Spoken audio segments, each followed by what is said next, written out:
Aujourd'hui. Salut tout le monde, aujourd'hui petite présentation de l'atomiseur, le Jungerknot version 2 de QP Design. On peut voir aussi directement dans la boîte les différentes couleurs qu'il y a sur l'atomiseur. Actuellement, je suis sur le BLK. On peut voir qu'il y a évidemment d'autres couleurs qui sont le SS, le GMT, le MB, le Gold et le RB. Différentes couleurs seront directement présentées sur le site de QP Design et vous pouvez directement choisir lequel vous convient le plus. À l'ouverture, on peut voir ce côté design qui est vraiment super bien fait. On va directement prendre l'atomiseur.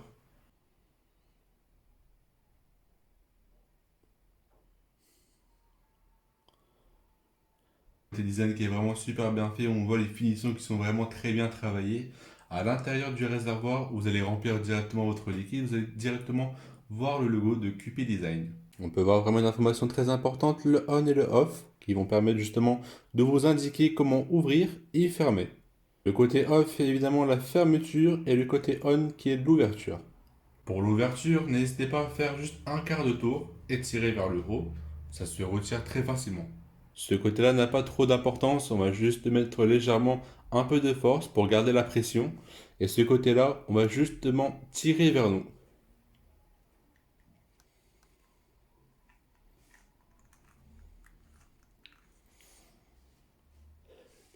Puis arrivé à un moment donné, vous allez entendre légèrement un bruit.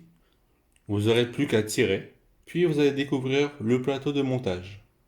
On peut voir justement ici, il y a 4 plateaux de vis. Un ici, un ici, un ici et un ici. Allez dans de votre boîte, récupérez le petit sachet qu'ils vous ont fourni.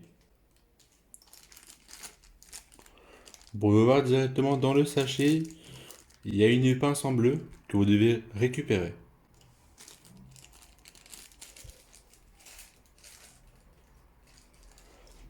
Le sachet vous permet de, en cas où si un jour vous perdez des vis, vous pouvez directement les retrouver justement juste ici.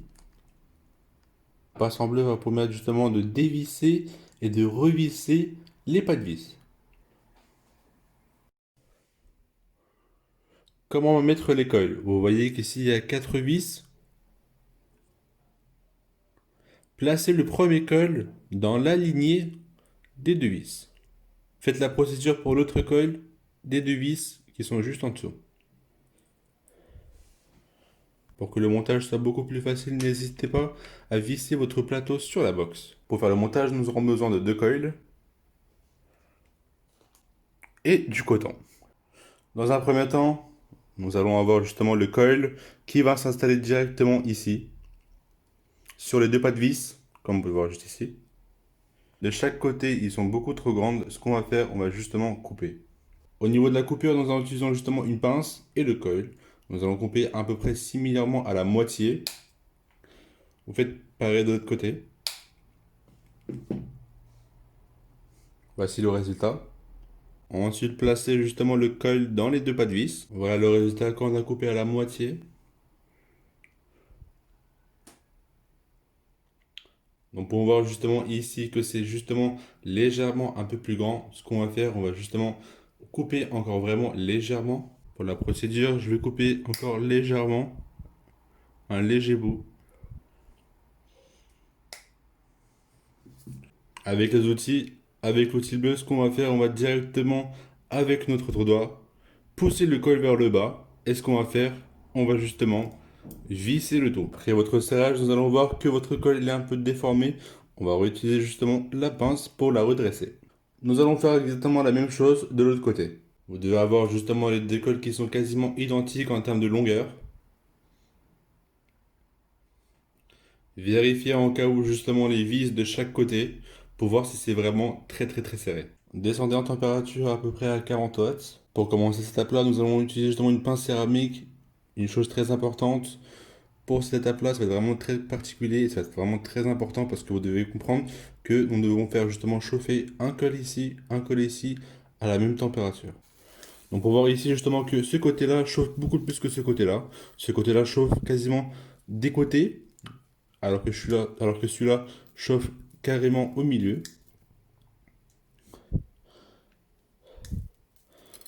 Pour ce faire, ce qu'on va faire, on va justement pouvoir Grattez justement légèrement le coton où on voit qu'il n'y a pas assez de température. Nous allons faire justement réchauffer. On peut voir que le col, justement le côté gauche. Nous allons passer justement à l'étape du cotonnage. Cette fois-ci, dans ce montage-là, je vais utiliser le coton Bacon Prime. On va prendre justement une longuette. Ce qu'on va faire, on va justement ouvrir premièrement. La deuxième étape du cotonnage, nous allons commencer à justement pousser le coton, comme on peut voir justement ici, vers chaque côté, le côté gauche, côté droit. Vous devez normalement ressentir avec votre doigt justement l'endroit où le coton est très durci de coton. N'hésitez pas justement à le bouger de chaque côté.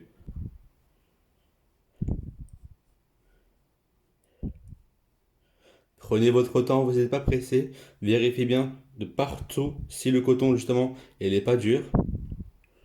L'étape, cette étape va vous permettre justement d'avoir justement un coton qui est vraiment très fluide.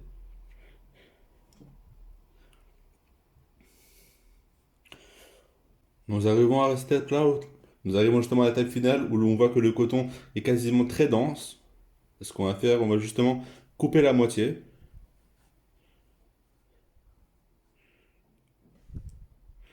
À cette étape, normalement, vous prenez un côté. N'hésitez pas à encore pousser légèrement le coton. N'hésitez pas justement à tirer le coton. Et puis ensuite, on peut le poser sur la table et on va justement légèrement le tourner. Comme une cigarette à rouler.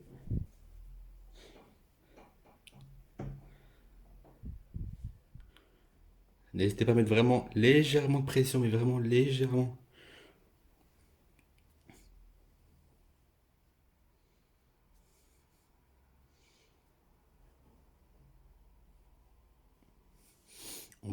On voit que le coton il est vraiment pas épais. On voit que vraiment que le coton il est très léger, très souple, très fin. Arrivé justement à cette étape-là, ce qu'on va faire, on va justement utiliser l'endroit où il y a le plus de coton, au niveau des côtés, celui-là et celui-là. On voit que ce côté-là a beaucoup plus de coton que ce côté-là. Nous allons justement effriter légèrement.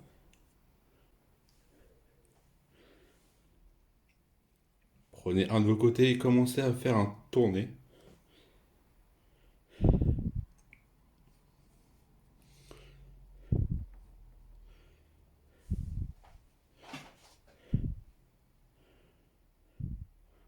Prenez un côté et commencez à tourner. Nous allons commencer justement à tourner légèrement le coton pour pouvoir justement rentrer dans le coil. Pour que le coton puisse rentrer automatiquement sans avoir de problème, n'hésitez pas à faire quelques tours. N'hésitez pas à faire justement la même procédure pour l'autre côté du coton. Pour la prochaine étape, prenez le coton et rentrez-le directement dans le coil.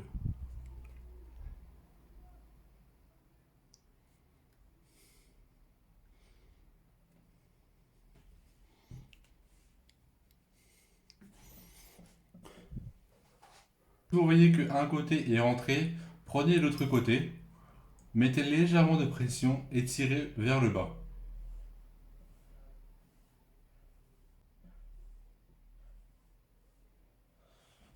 Ça va permettre justement de retirer le surplus de coton. Prenez le coton, il ne vous reste plus qu'à tirer,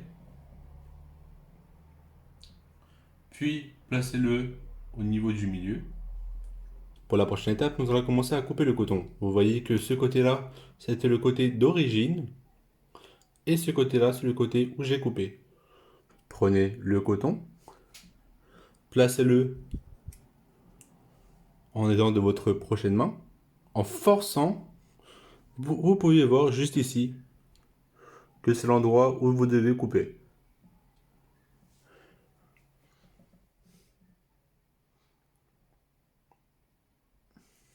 Plus vous appuyez sur le coton, pour forcer le coton à rentrer à l'intérieur, plus le tirage il sera moins fluide. Procédez à la même étape de l'autre côté. Pour la prochaine étape, n'hésitez pas à mettre du liquide sur les coils et sur le coton. Faites très attention, qu'on peut voir justement, il y a une autre partie de coton et ce côté-là, n'hésitez pas à mettre aussi du liquide.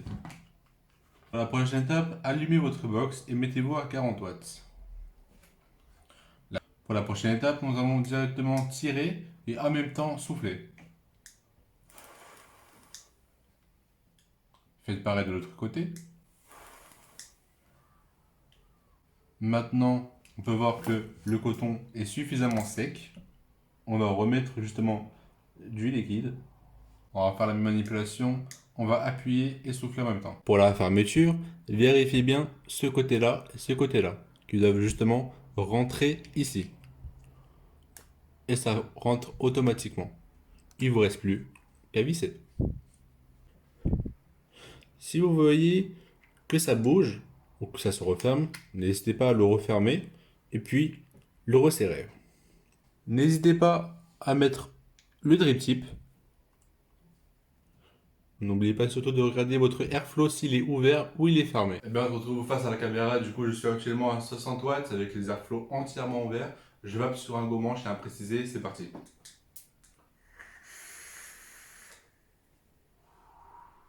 Oh.